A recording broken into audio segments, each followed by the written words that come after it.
welcome everybody to Illuminate, Navigate, Radiate, Journey of Emotional Resilience. I'm your host, Brandon, coming at you with another Journey segment today.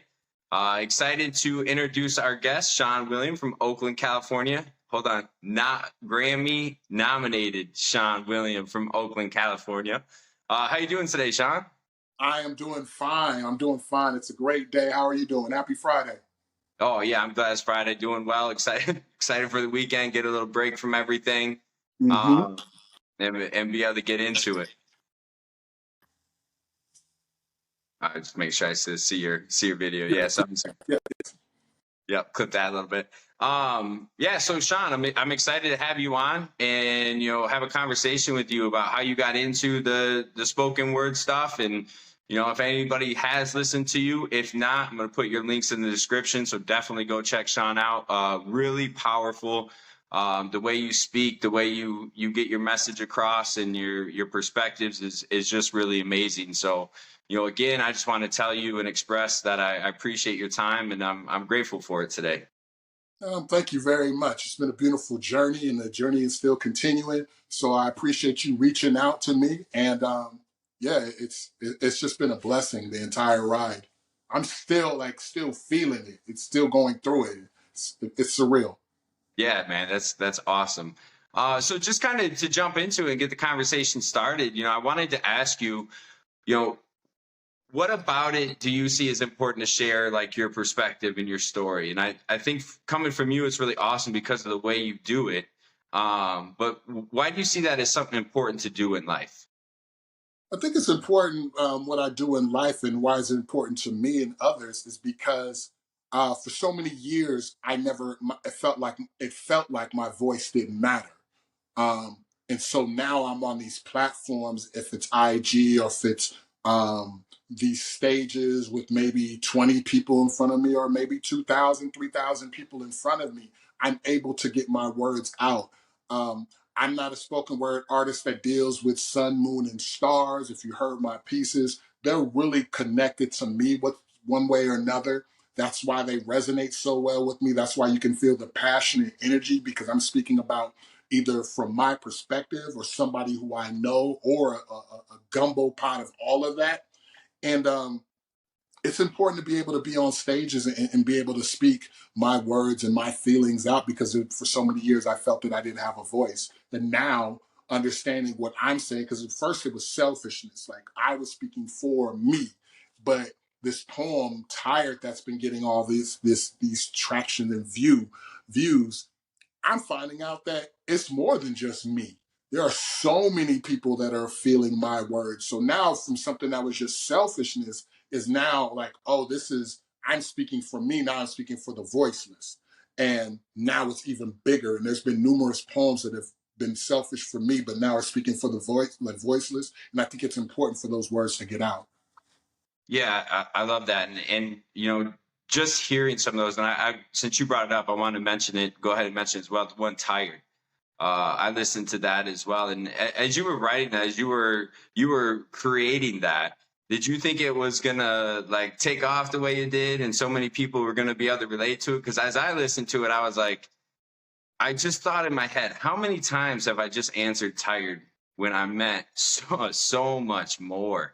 And so that one like really resonated with me. So like, what was that process just like going into that one? Did it surprise you that it got so big?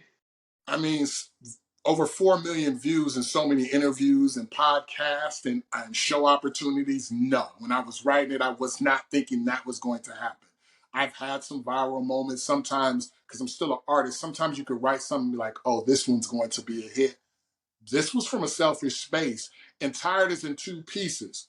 I wrote the first part of "Tired" and then called my friend, his name is Tone, and read it to him, because that's somebody who I can share my poems with, and he'll be like, maybe you should change this. It's okay. And he's really honest with me. I've known him for years. So when I read him the poem, he said it was cool. And then we started having dialogue, and he told me that he thought about killing himself. Um, and again, I've known this man, and I said in the poem, I've known him for 20 plus years. His mother calls me son. I'm godfather to his children. Like, I've been around. We've known each other in all these years. What we've talked about, I've never known that he was depressed and thought about killing himself.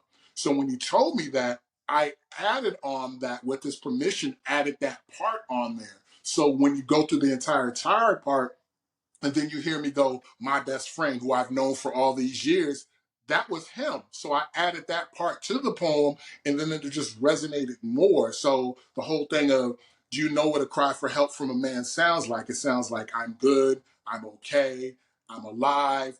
Because those are the things that we say, because there really isn't too many safe spaces for us to say, no, I'm really depressed, or for us to even know that we're depressed, right? Because we're just like, oh, it's just a bad day.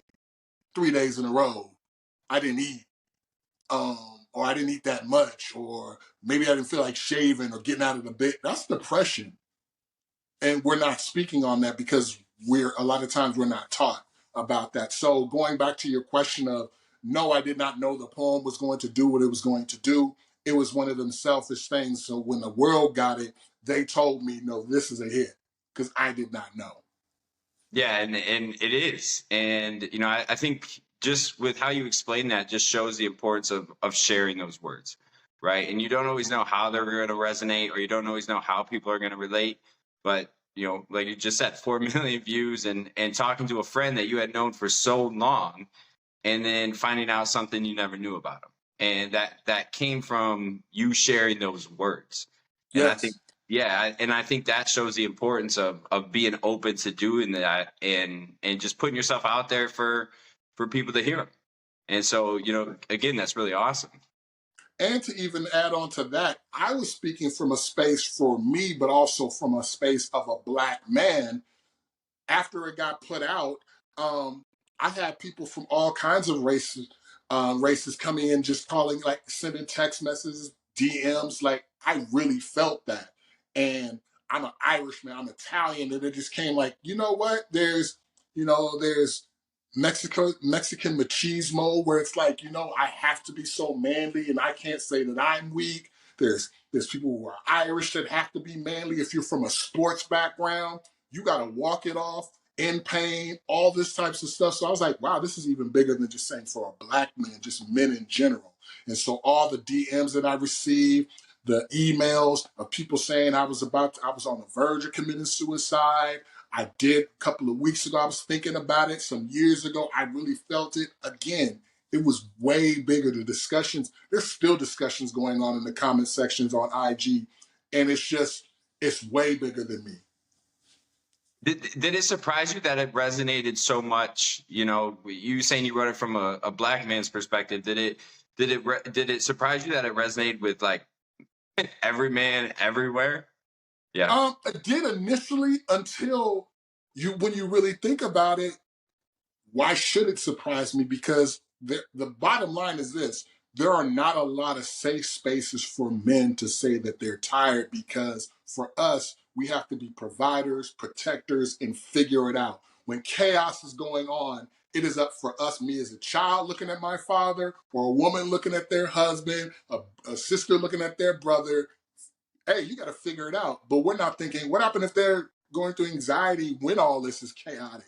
What happened if they were depressed and all of a sudden something happened and now they got to figure it out? What happened if they're just tired of always figuring it out? And that doesn't have a nationality or race that goes along with it. That's just the thing of men are supposed to do. So at first it was kind of surprising, but when you really think about it, it's not, because we're all men and have to deal with certain things and have people relying on us. Yeah, and it's so hard to say that. And like, me being in recovery from addiction, and being a recovering alcoholic, like even people knew, like, I have issues and I struggle with, these mental aspects of life. And I've been clean for just over 9 years now, and just last Congratulations. year, thank you. And just last year I was going through something, and even when people knew, like, okay, yeah, you deal with this, you deal with that, I still responded with, I'm just tired today. And then I'd go sit on the couch, and my wife would be like, are you sure you're just tired? Like, yeah, yep, just tired. I just need to sit here for a little bit. And I eat junk food. She's like, you're eating more chips than you usually do. You sure you're all right? I'm just tired. And then inside out, I was just like, oh, why can't I say this? Why can't I just say this out loud, that, I'm struggling with this?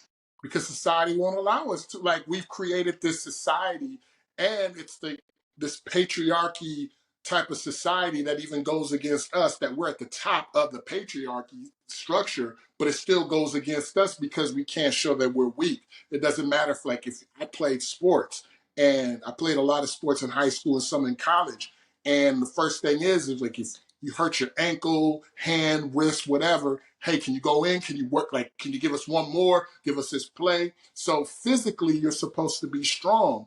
You could never say, Coach, I got a migraine, I can't go in.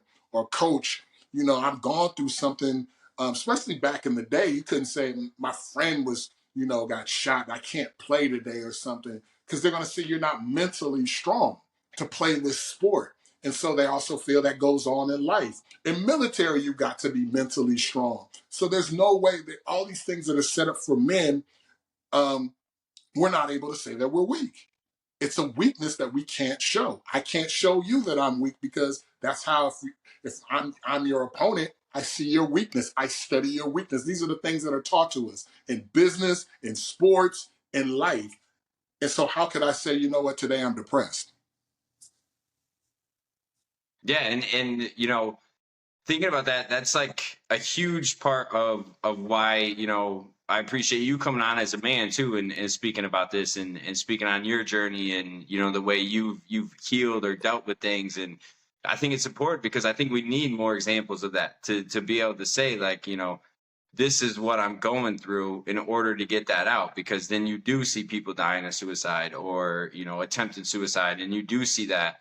And it's sad when we've created that environment that puts somebody in that corner. It's like, this is my only way out. Yeah. And that's why this, I see this as such an important thing to be able to speak about, and be a little bit vulnerable, and open up about.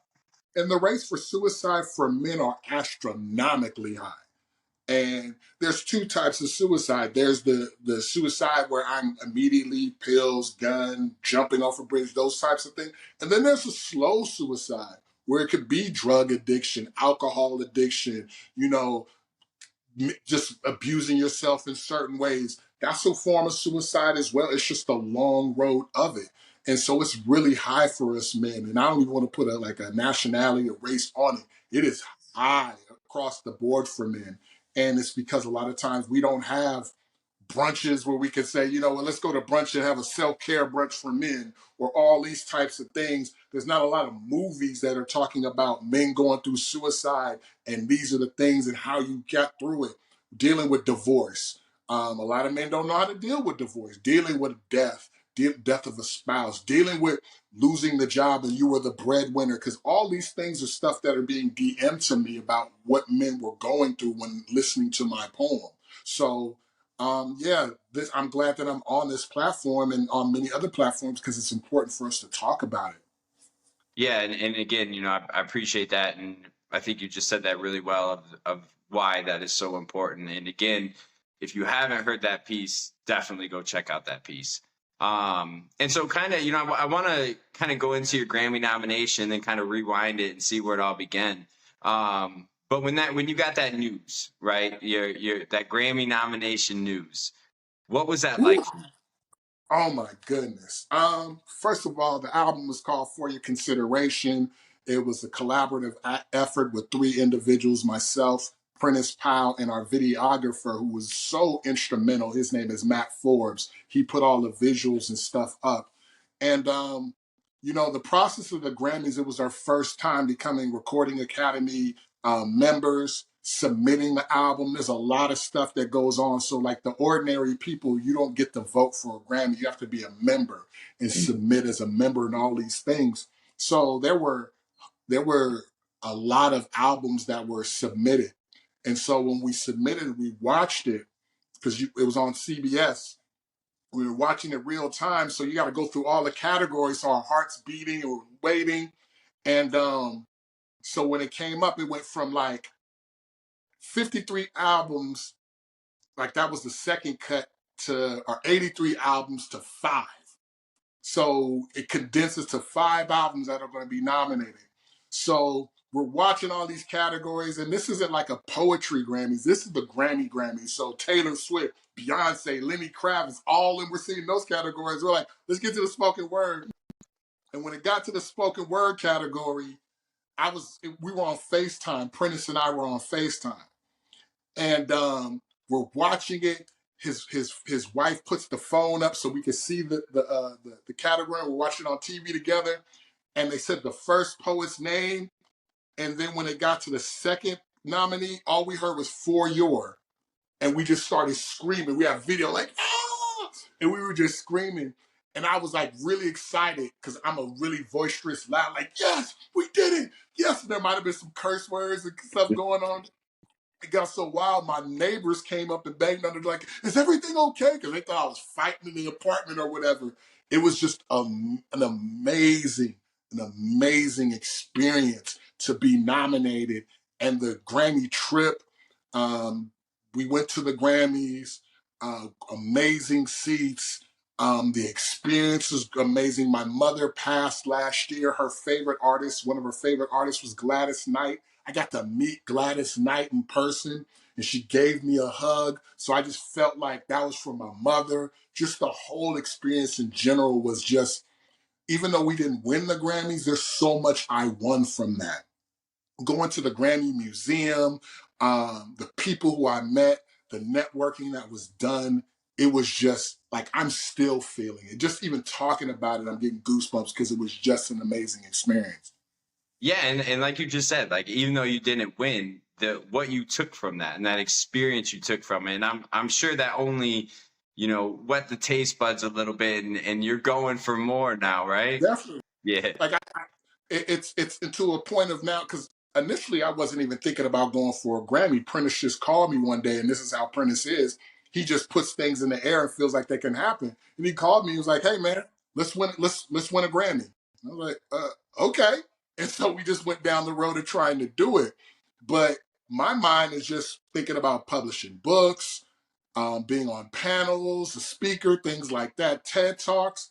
But that opened the door to get me now to become a speaker, because when you're Grammy nominated, the doors are open. Like it's really not what you know, it's who you know.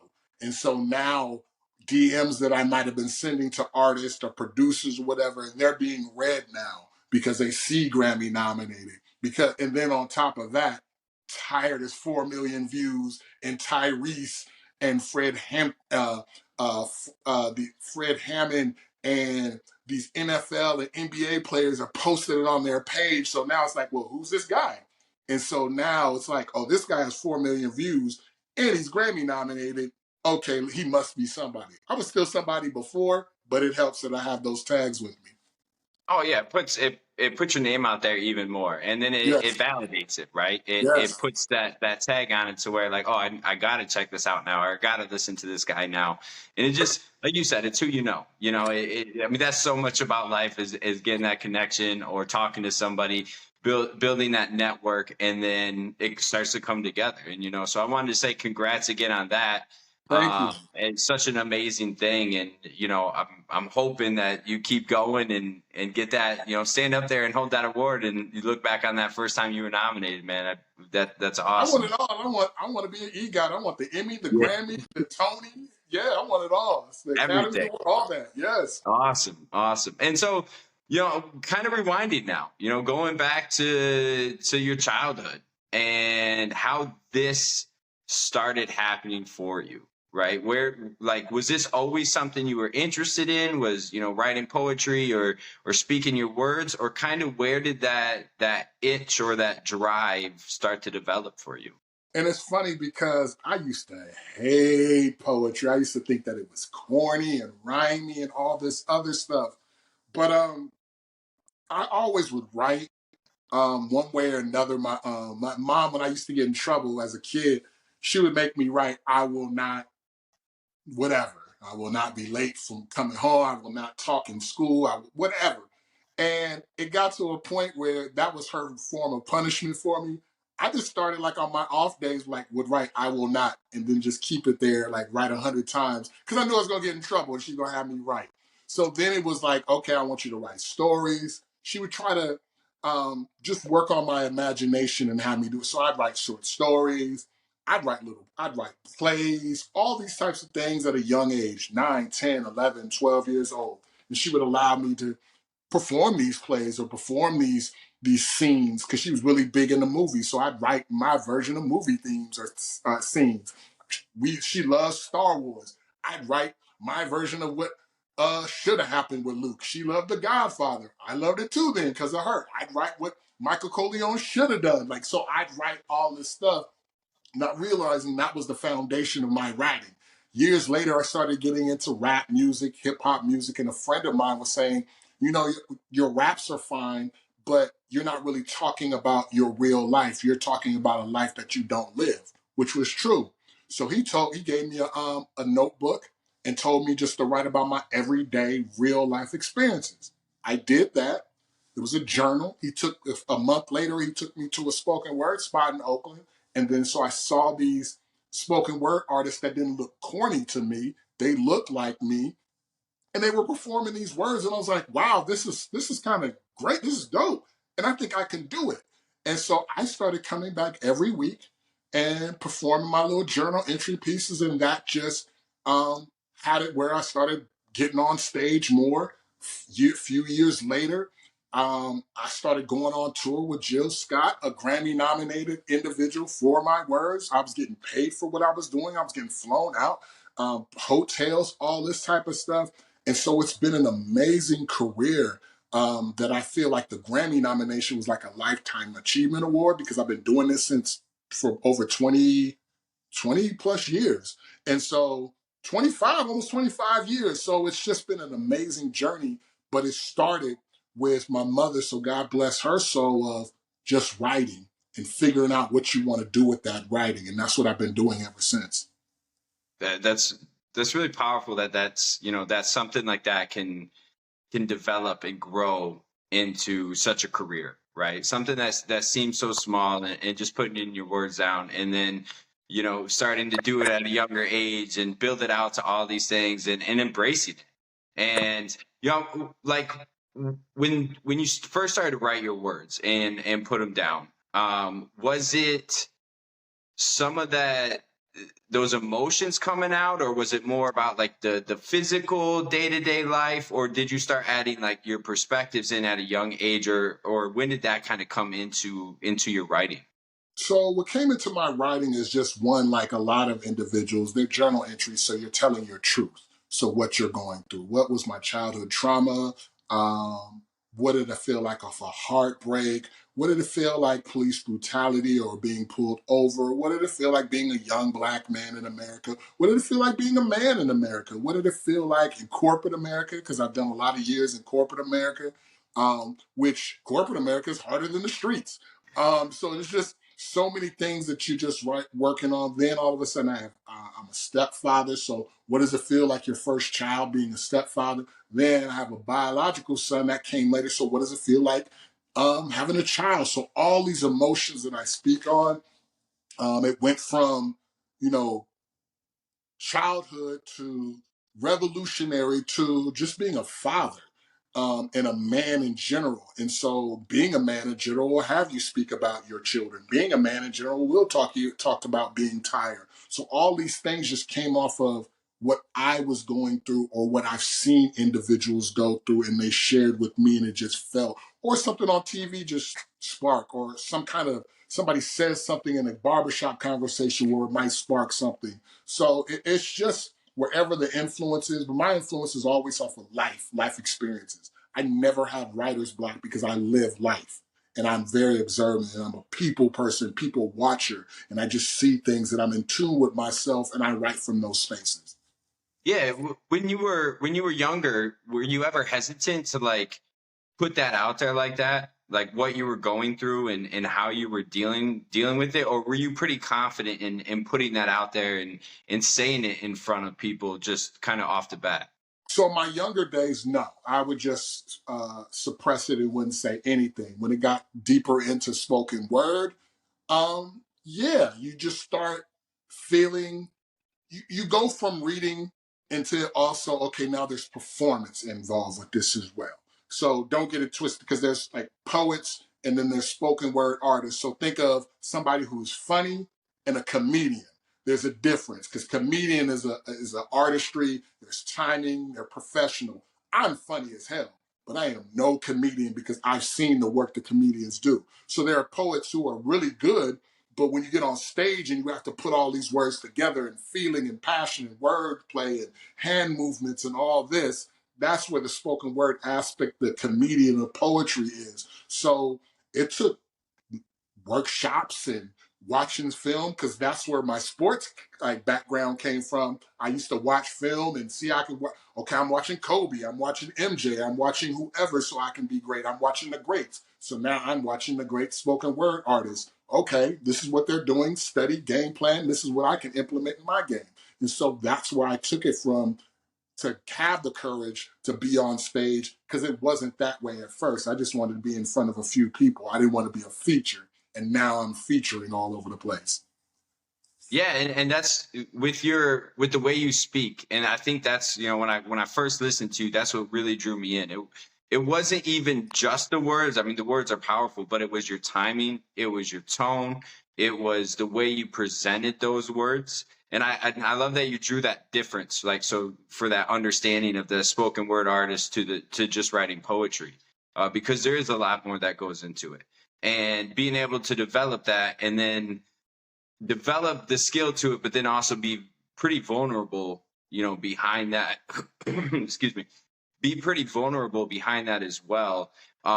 Your emotion comes through with that. And that's what I think really shows, from watching your work and what you do.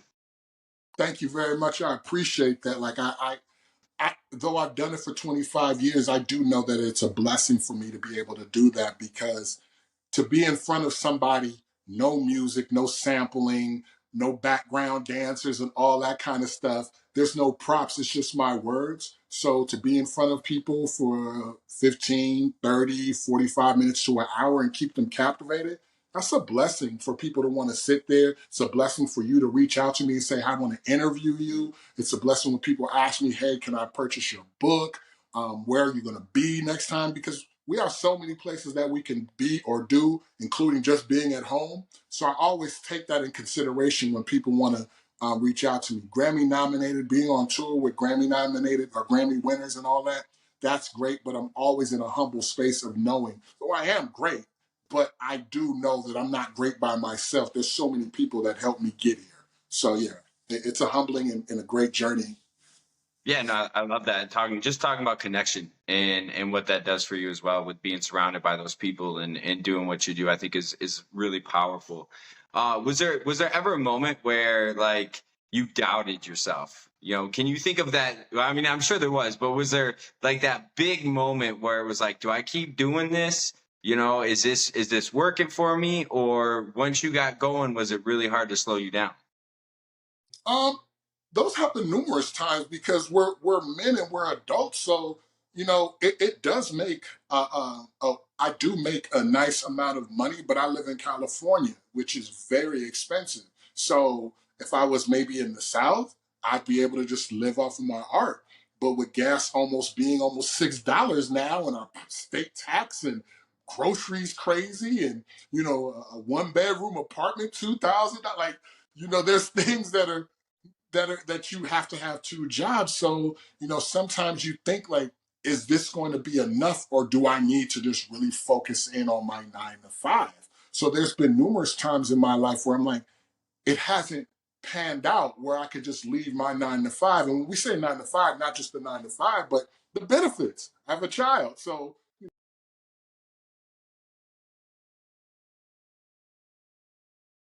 Oh, you're good, man. Yeah. but you just have to make sure that everything makes sense. So there's been numerous times I've doubted myself and thinking maybe I need to stop. To be honest with you, I just got laid off last month.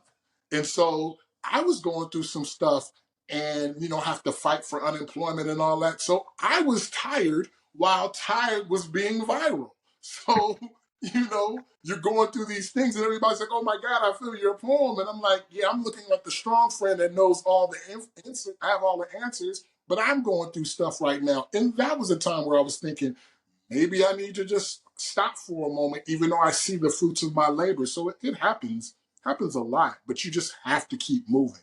You have to figure out ways to make it work for yourself and keep moving, because I know my voice and my mission is powerful.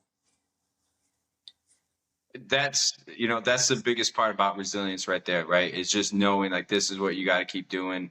This is what it could become. Obviously you got that example of it happening in front of you, even if you're not in your highest moment. It's something that's like, all right, I need to keep going even through those hard days, right? Even through those moments where it just feels like it's not going to happen, or you're tired, you want to give up, or you want to just, okay, I got to put my energy somewhere else, but you push through, and then you keep finding that success as you push through. Yeah, we just see what's on Instagram and all the other stuff, but I'm a Grammy nominated individual who lost his job and was trying to get his unemployment. I'm a Grammy nominated individual who walked the same. I was maybe 10 feet away from Beyonce, 5 feet away from Taylor Swift, another 7 feet away from Oprah, and I had to go to work the next day. So, these are real situations, and I'm not the only one who's done that. So what you see on social media where you're thinking somebody's millionaire, thousandaire, 100 million, billion, whatever, you don't know what struggles that they're going through. Some of these superstars might not have the financial situation, but they might be dealing with demons on their own. It's not all what it seems to be. So we all get tired one way or another. How do we keep moving forward? Yeah, and I love that. Just talking about, your feet away from these people that are, almost presented as bigger than life. And then you're like, oh, I gotta go home, go to work, and do all this, or you're having to deal with getting laid off and filing for unemployment, and you're looking just over at another table towards Beyonce. That's wild. But not only just that, because I'm Grammy nominated, so I get a lot of the perks they do too. So I'm getting free steaks, lobster, drinks, all this. And you get addicted to that life. But it's like, I got to go back to work tomorrow, 8 o'clock. Yeah. So I'm having all this fun. And the Grammys are on Sunday. So I got to get back. I got to get to LAX, fly to Oakland, and change my clothes, shower, all that. I went back to work with my suitcases at work for the Grammys. So it's real life. Your life be lifing, and sometimes we say like life be lifing, and you can't get away from that. It just looks great. What was that thought process like? That next day, that Monday, and you're kind of like, you're coming down from that trip and that experience and seeing all that. Like, what was that thought process? Was it easy to go through the day, or was it like, oh man, I want to go back? It's the reason why A-list celebrities or celebrities in general hate being out of the loop. It's the reason why athletes don't want to retire. Probably why Tom Brady, who's won everything, keeps on talking about maybe wanting to come back, because there's this lifestyle that you lead. Like, I went to the Grammys. I had top-notch seats, free food, people picking me up, people catering to me. Though I was not Beyonce, I was treated like a Beyonce at some point. So you're like going through this life. Everybody's like, hey, Mr. William, I'm in front of 300 photographers taking pictures of me as I'm walking the red carpet. I am being interviewed by Entertainment Tonight, all these types of things, but I got to go back to work, and I got to pump my own gas, and I got to make sure that my rent is paid, and I got people to answer, and I got reports to finish in about 7 hours, because I'm at every after party looking at my clock, like my watch, like I gotta leave in a minute. My flight leaves at 5:50. Can't miss that flight, or I'll be late for work. The humbling experience, I'm guessing. Oh, major humbling experience. And then you have people like, oh my God, what are you still doing here today? Like, oh my God, I see you, or this, that, and the other. Why are you still working here? Because I have to. I have bills to pay. Yeah, and I think that's kind of an interesting point to hit on, is just like how people don't understand everything else that is behind it, or what comes with it, or the fact that you live that experience one day and then the next day you're back at work, and just having somebody be like, oh, shouldn't you be off, doing this, your next performance, flying somewhere? Aren't you on your yacht right now? And all this other stuff.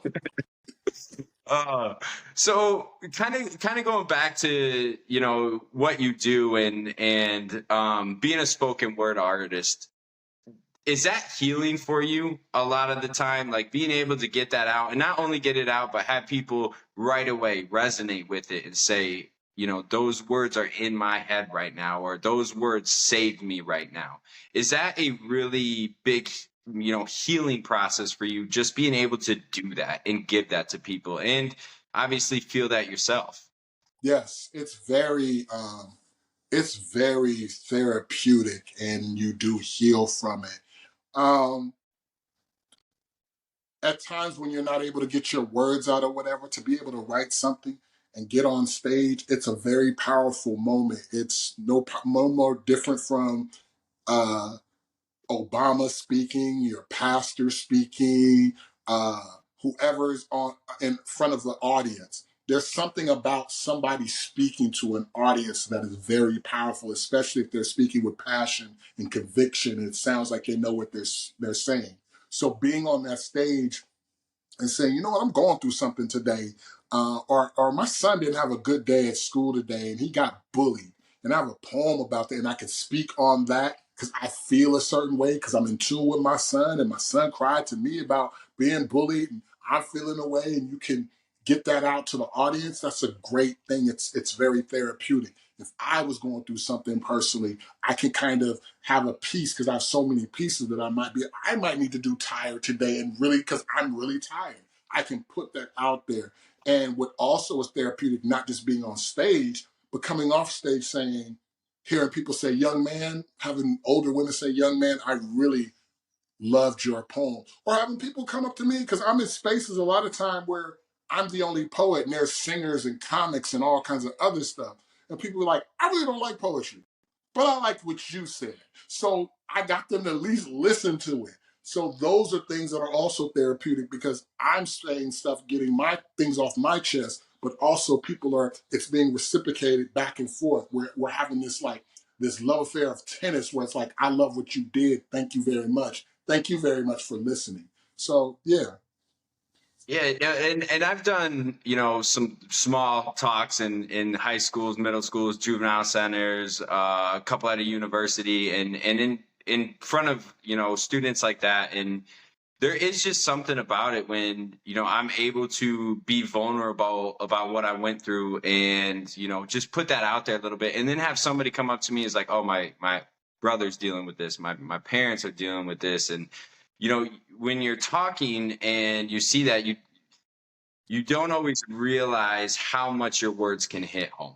And then when you have a variety of people from all walks of life, from, it doesn't matter where they're from, what they look like, man, woman, whatever it is, people just say that to you. And it's such a powerful thing, coming from one person or another person, but just being able to say, like, thank you for saying that. Or, yeah, go ahead. Especially in the microwave society that we're in, and TikTok and everything. Like a lot of these things are 7 seconds, a minute. So if I'm giving you something for 3 minutes, 30 minutes, 40, like I have to be engaging because our mind is so quick. A lot of times, if we listen to a song, if it doesn't sound good in the first 7 seconds, we're like, I don't want to hear it. Skip to the next song. So again, what you're saying when you're speaking and when I'm speaking, we don't have any music. We don't have any background dancers. We don't have anything. It is just, are you going to listen to me and can I get your attention? Even if they're supposed to be here to listen to you,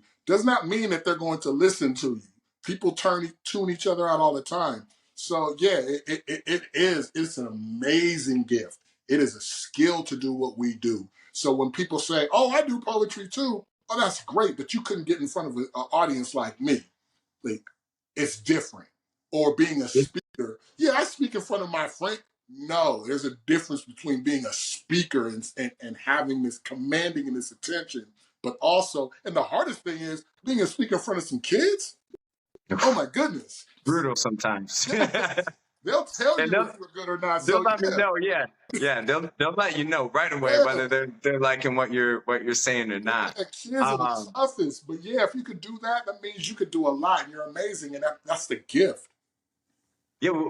Have you like? Was there any stage fright for you, or were you always okay with getting in front of people? And I asked that just because I went from, you know, I grew up just with a lot of self-doubt. You know, I would skip class for a week in order not to give a speech in speech class. So like, hopefully they forgot. We're moved on to the next one. I'll write it and everything, but I would never want to get up and do it. And then once I got clean and I started, you know, sharing in small groups and then stuff like that. And then that first time I did it, I was always nervous, and I still get anxious anytime I'm going to speak in front of people or whatever. But I know, like, all right, once I get in front and I start going, I'm going to feel it, and I'm going to feel good about what I'm doing, and I'm going to feel that confidence. But leading up to that moment of starting that talk or that conversation, I have some anxiety, I have some self-doubt. Do you feel that, or do you have that as you go into those? Every minute, every time that I go on stage, it just is what it is, and you just have to get over it. I mean, there's always that saying that the number one fear, the number two fear in the world for people is dying. The number one is speaking in front of a group of people. So that means people would rather die than speak in front of a group of people. So that tells you they'd rather white water raft, wrestle alligators before speaking in front of. So if you're saying that, yes, it's a scary thing, and I've been on maybe 1,000 stages at this point. I'm still afraid because I don't know, I want to make sure that I'm clear. So I might say a prayer before I go on. I'm walking around, getting myself together, going over my pieces, focusing on the craft. It's like an athlete before they go out before the game. It's like a gladiator before they go out into the arena. Like it just is. So yes, there's preparation. Um, there's prayer. There is just getting yourself together. But yes, every time. And then when my mouth opens, it's too late. I'm already on stage. It's too late. We're going to go. But yes, there's fear every time. Yeah, Even on well, live, a little bit of yeah, anxiety and stuff. Yes. yeah. No, I appreciate that, because that makes me feel a little bit a little Yeah, bit better we're going human. into those. Yeah. Is there a piece that means the most to you? So I know we kind of talked about Tired and how big that got and what that did, but is there one maybe that's either a little bit lesser known, or one that just when you were writing it, when you were creating it, when you speak it, it's just on a different level for you? Yes. And I think within time, first of all, shout out to Right About Now. Right About Now is a spot in Houston, Texas, where I filmed Tired and where they recorded it, and were able to put it on their platform. They have over like almost 1 million followers. So that's what helped it to go viral. Not everything goes viral with them, but that one seemed like the people just gravitated towards it. So to answer your question, I feel the next one is going to be this poem about my son Langston. And the poem is called Thinking Outside of the Box. And just to kind of just break the story real quick is I bought my son at the time he was 3 years old. I bought him a Mercedes Benz 12-volt remote control truck. And so I was proud because the last couple of years his mother was winning the war on gifts. I was all excited, got him the gift, and he, he ended up playing in the box instead of the Mercedes truck. And so I'm like, what are you doing? And so I take him out of the box and I put him in the Mercedes Benz truck, and he had a meltdown. And the meltdown is because my son is on the spectrum. He has autism. And so I ended up talking about this piece about how, I was thinking that my son was playing in the box, was seem weird, but in his mind, that was the truck. And he's thinking outside of the box. And if you think about it, a Mercedes Benz truck is the shape of a box. And, that box could be anything that he wants. And so it's this beautiful story of my son and I, and how we got through all of that together. And so, that's a poem that I'm really proud that I wrote. It's really passionate. I'm starting to put that out more. I think that's the one that's going to do numbers. And if it doesn't, I don't care, because it's my favorite poem right now. And it's my first poem that I ever wrote for him, because everybody thinks like, oh, you're a spoken word artist. You have so many poems for your son, but I'm still living the poem with them. I'm living life. So that was the first one I ever wrote. So that's the one right now. It's called Thinking Outside of the Box. I'm really excited for that. There'll be a video that's going to come out soon. It's probably going to be animated like a cartoon kind of thing. Yeah, I'm working on that. So be on the lookout for that. Definitely. And I've think that's really awesome. I work in a school right now with autistic kids or severely cognitively impaired, and you see those things that people that maybe don't understand that right away, or who look at it and think, oh, why is that kid acting so different or weird, like And you just said. Yeah. And I just have so many moments with my students every day of just so simple things bringing them so much joy. And mhm. that's why I loved what you just talked about, is because that's really what it is. It's those simple things that other people might be like, oh, like you just said, like, well, this weird. But really it's a powerful moment of just being with them and smiling about a box. Yeah. And there's times when I was little, I'd get in the box and play in the box and act like it was something. So why was I making a big thing? It wasn't his issue, it was my issue. And so I was trying to force my issue on him, but I didn't get it until I understood it. And so I wrote on that.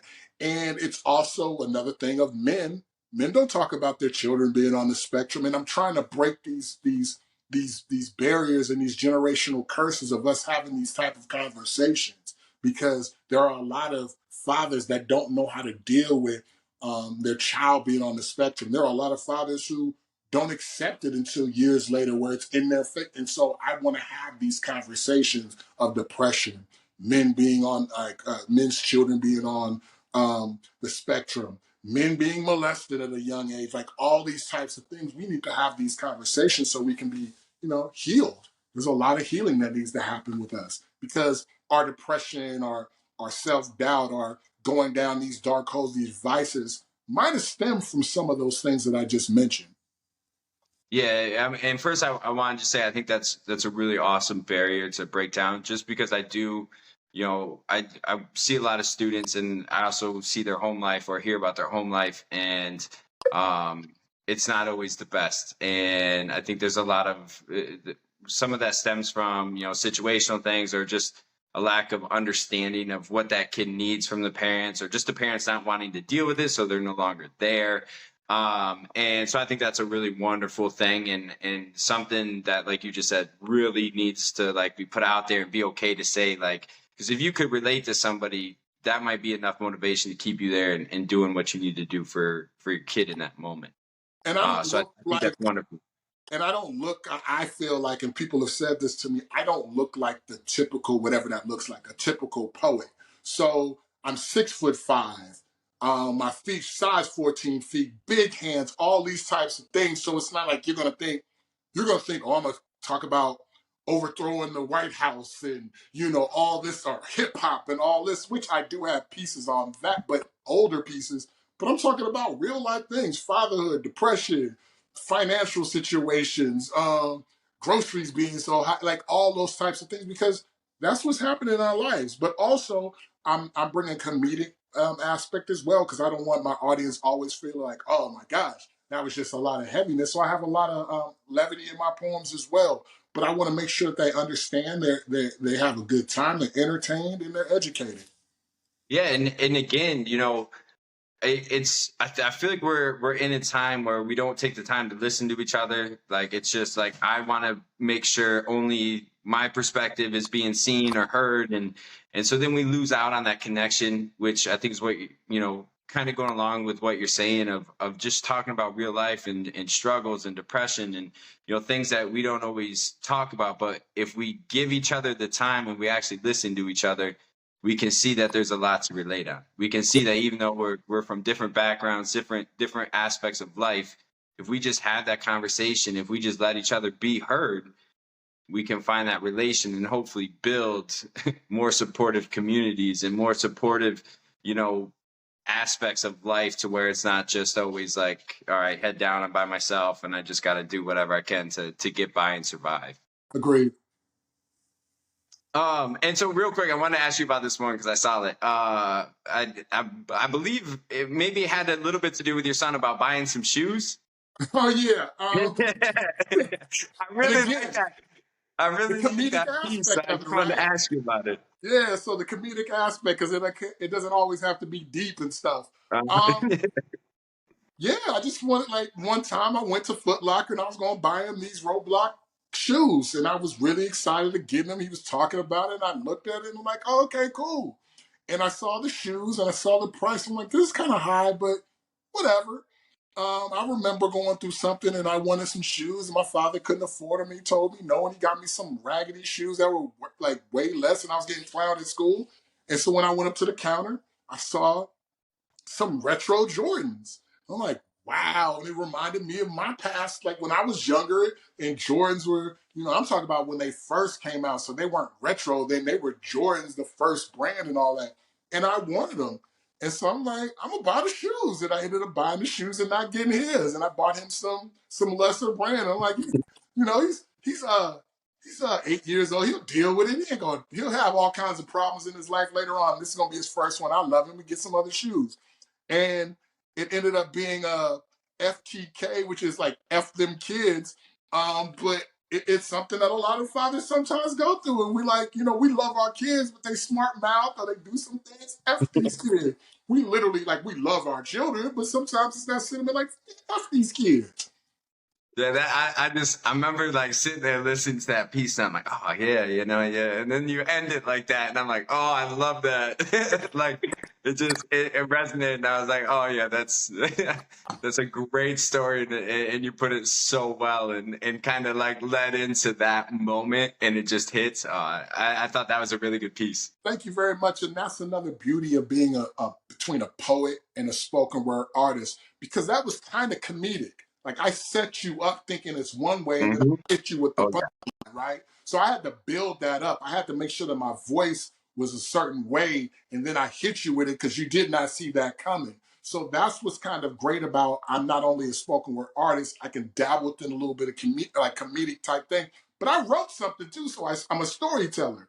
So, that's what's helping with the Grammy nomination, is opening up more doors for me to write some more stories, hopefully some scripts, some acting. I mean, I'm acting too. I'm doing all these things on stage. I'm not just doing poetry. So yeah, I really enjoy those types of things because it's how I feel. It's a part of my life. These kind of comedic things are funny to other individuals. I like laughing. So I want to make sure that my sets, the shows that I do, that you get that. You walk away with, that was good. That was an emotional roller coaster. I went from depression, saying fuck these kids, to all these types of things. I want to make sure that I have a well-rounded set, so we're able to walk away of all kinds of genders, trees, race, and just like I just had a good time. yeah, and I think you do put off that vibe, at least for me, like just listening to you and listening to some of those different pieces, and the different emotions, that you pull on and you take out, and like you just said, you can go through all these different things, and that's what makes it such an experience, right? That's what you're giving people, is that experience of feeling these different areas of life that we all feel anyway. We don't always talk about, we don't always say this is what happened, but you give the people that kind of area in that zone for that, whatever time frame you're doing it for, to hit all these saying that's like, oh yeah, I can laugh to that, I can cry to that, I can Right. smile about that. And that's well, again, what makes the way you do it so powerful. I've had people literally cry and then laugh crying, and that's like the greatest compliment. Like, sir, I don't know what I could do. You had me laughing, crying, you had me crying, crying, and so yeah, that means that I did my job, and that's all I want to do. People are coming out to my shows or the shows that I'm at, paying like the prices. Some of these tickets are really a blessing. Somebody's paying $115 or whatever, or even $20 or $10 to leave their house to sit and listen to me and other artists.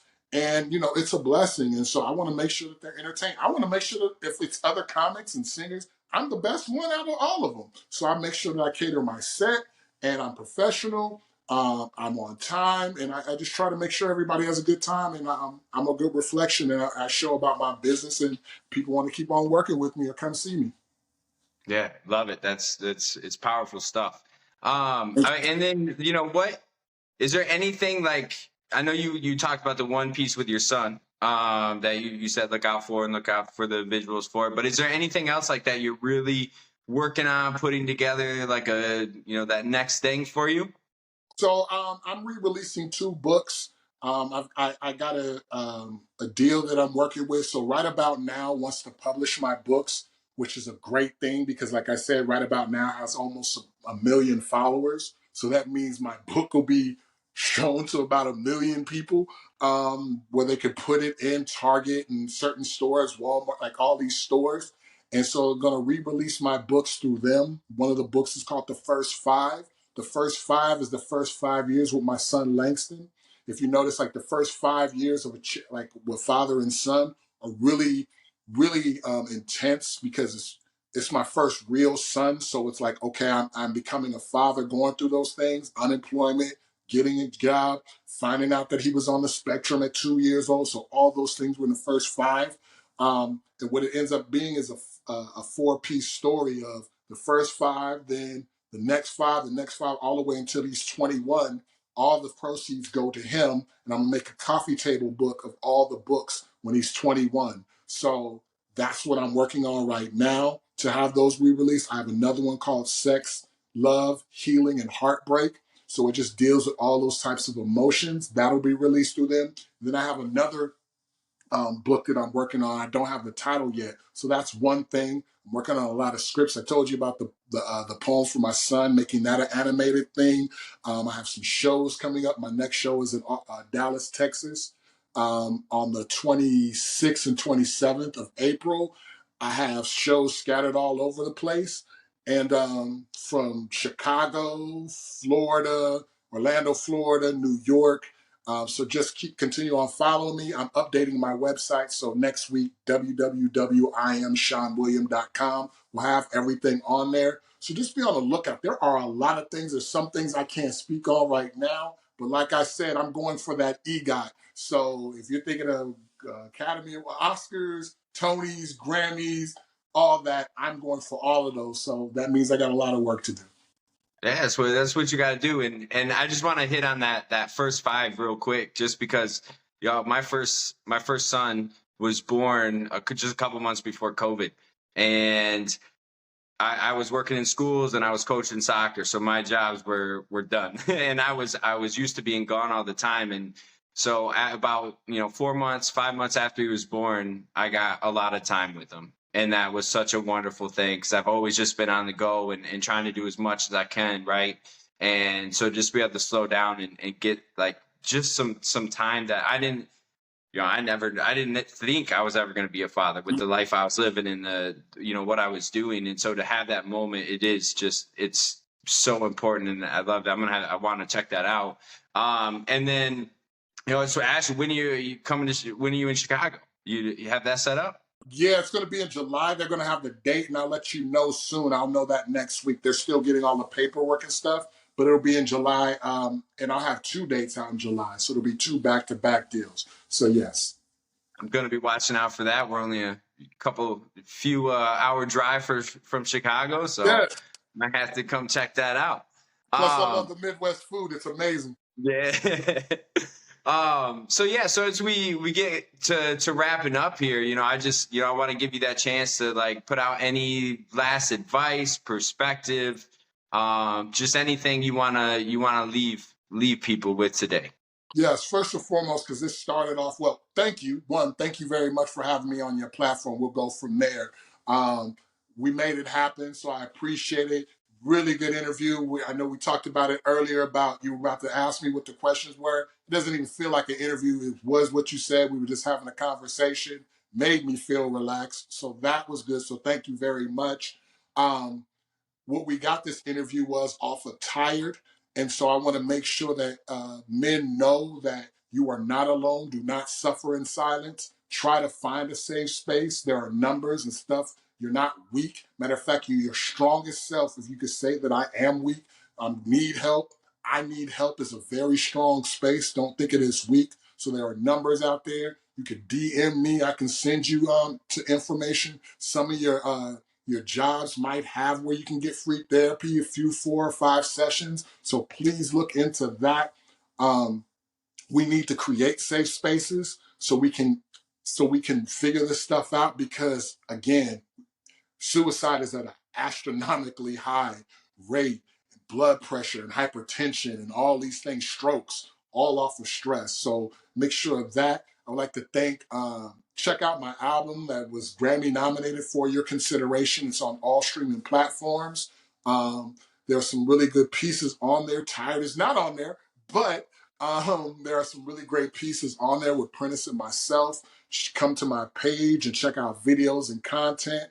I am SHAWN William, no S at the end. So just check that out.